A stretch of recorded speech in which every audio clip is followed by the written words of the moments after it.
This is going to be probably my first video, probably since early May. But yeah, I'm pretty far off the ground, sitting on top of a bulk bin, feeding these heifers out of a silo that's probably, I don't know, 3 more times the size of the bin, but I can actually see what's going on in the bunk now. So I think these guys are leaving tomorrow. Then I gotta clean the whole lot. I already did that little spot of the shed with that little panel you can see right there. I will be taking that out, taking the gate off. I think we're gonna leave this pen and head gate in. Maybe, I don't remember. But I got it, and then I think we're still gonna keep the pen split, but the bunk is coming out. Or wait, no, are we keeping it one whole lot? Because if we are, then we can leave the pen, because the space the silo covers with the bunk is probably about, yeah, that'll work. But actually, this side has to come out a little bit, because on that side, the fence is like right there from in between the silo. So I'd probably be sitting on a post right now, but the way this is, this side is smaller than the other side. There's a steer. There's a brown steer. I think you can see him. So there was like probably 6 in there and 20 some in there. My grandpa got mad, thought he needed this whole shed for steers, and I got really pissed at him and told him that it won't work because you just wait until the price of steers goes down and feed goes up. Yeah, so he rented a farm somewhere to put his fucking steers on, and I figured out where it was when my dad got the phone call today from the feed store asking how to get to the farm. I was laughing. I thought it was fucking hilarious. He's trying to be sneaky when he leaves. I really don't want to climb down. It's getting slow. Fuck. But I think we can use the shed now over here. But we're going to cut the roof back. Instead of it sloping down like that, it's going to slope down about there. It's like 3 feet back or something. The weird part is how far those posts will stick out. But, then you can get bales in there if, the sawdust is frozen in the wintertime. We do use cornstalk bales in here. Ever since we've had the place, we have always put cornstalks in there, but we're downsizing our herd and going to raise heifers for a different farm. And they use sawdust instead of cornstalks. They only really use cornstalks when the sawdust is froze together, and they dump sawdust in slinger manure spreaders, and they shoot it into their shed. We had to have 400. Without the shed, we would have only been able to do 300. No. 250. No. 150? 350? Because we had to raise 400, and this shed would hold about 150 if we knock out where the steers are, and where those two are now and where those little ones were. There's a power line right there, but yeah. The bale feeders will be leaving. We're going to be redoing a water. I think we're going to get a bigger water, either 1 or 2. That fucking blue one was great for the first couple of years we had it, and now it freezes a lot when it gets cold. But silo's coming down. The bin we're going to use actually when we put our piles over here where that small section of corn is. We're probably going to cut it off, maybe to, where it starts to round out. Probably we'll go like there, and then as you can see it rounds out a little bit. I think we just cut that off straight, and where the shit pile is, we're just going to probably take that and cut that area short. Because we're going to put all of our hay pile or haylage piles together.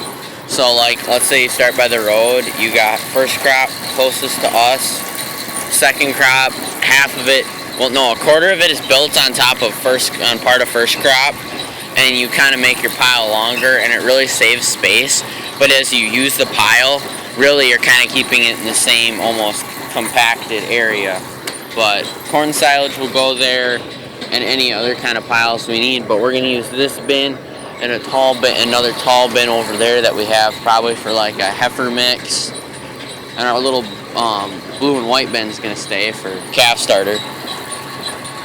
But we're going to use this bin for probably I think we're gonna use the tall one for dry corn and this one for the heifer protein mix and shit. Because we're gonna have to feed probably a load here. It'll be the same as what the heifers in our open front sheds are getting. We're keeping the older side of the open fronts, and the newer side we have is going to have a mix of our heifers and their heifers together. Because we'll start them there, we'll give them a calf starter to get them going on the TMR. And then they come over here for a while.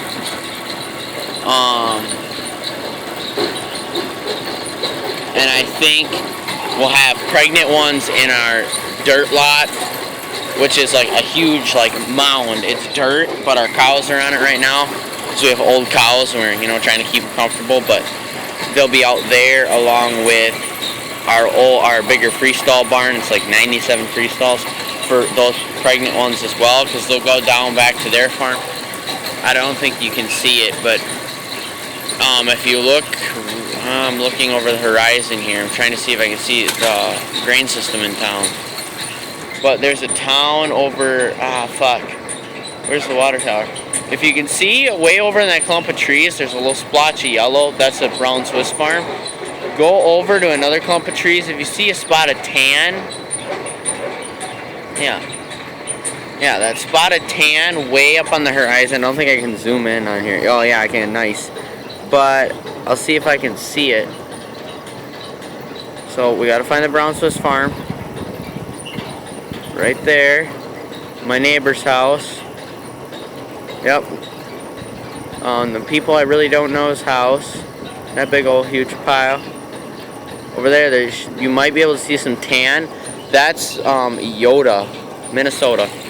It's a little fucking town. It's really small. I gotta climb off the bin, but it's probably only like 2,000 people. And there's a school there. That's where I go to school. I really fucking hate school. I'd rather be farming, so... but there's another little town called Viola, and actually a fun fact about Iota, that is the only town in the world named Iota. Because if you go from there and go down the highway a little bit and find a curvy gravel road, you follow it, you can find my farm on Google Earth. If you really want to, go for it. I could care less. You'll know it's mine because there'll be a big tall harvester, a little harvester, two big silos next to each other, and one across the road by a big gray shed. But yeah. And I gotta climb down and crank the silo down, but this might be a kind of a long video. I might have to cut this up into 2 parts, but now I have to climb down a grain bin with one hand. Not like I haven't done it before, but so actually this little bottom piece is still good. The one on the big bin's not. That one's got a couple holes in it. Wondering if I can weld that.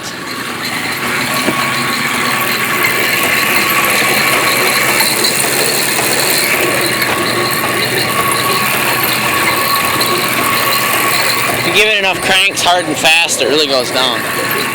But we're using corn silage out of here for our milk cows.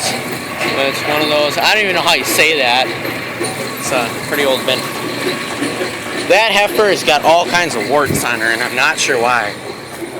So, got a huge one right on her brisket. Be nice! But, because there's my field cultivator, 1300 Alice. Good piece of machinery. It's broke like many times. But as I said, here's the fence on this side. It goes about probably a quarter of the way through the silo. It's not inside the silo, but if you were to run it through the silo, it would probably go... There was a well house over here. Probably go to the beginning of the well house, or where the hydrant is. Probably like maybe a foot over from the hydrant. See the hydrant right here? I'll make a second part, but... So this is part 1 of the heifer lot, I guess. So